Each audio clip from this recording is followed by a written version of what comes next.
Deputy CM Pawan Kalyan గారు ఏమన్నారు? చంద్రబాబు నాయుడు గారు ఇచ్చిన మేనిఫెస్టోకి నేను హామీ అన్నారు. ఇప్పుడు ఏమైపోయారు చంద్రబాబు నాయుడు గారు? నేను గ్యారంటీ అన్నారు. ఏది చంద్రబాబు నాయుడు గారు అమలు చేయట్లేదు కదా, మీరైనా చెప్పి అమలు చేయాలి కదా. ఇవన్నీ మానేసి ఈ రోజు తీసుకుంటే పిల్లలకి ఇస్తానన్న తల్లికి వందనం లేదు, రైతు భరోసా లేదు, అలాగే నిరుద్యోగ భృతి లేదు, ఫ్రీ బస్ లేదు. అన్ని రకాలుగా ప్రజల్ని ముఖ్యంగా మహిళల్ని నిట్ట నిలువుగా మోసం చేశారు. ఏమంటే అసలు ఎన్నికల టైంలో వీళ్ళు ఏం చెప్పారు?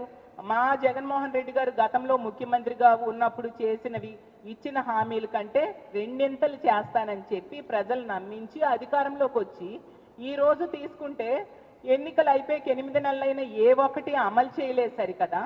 మళ్ళీ వీళ్ళు అమలు చేయకపోవడానికి వీళ్ళ చేతకానితనానికి కారణం మా జగన్మోహన్ రెడ్డి గారంట. ప్రజలు వీళ్ళ మాటలు విని నవ్వుకుంటూ ఉన్నారు. కాబట్టి ప్రజల్లో ఎప్పటికే తిరుగుబాటు మొదలైంది.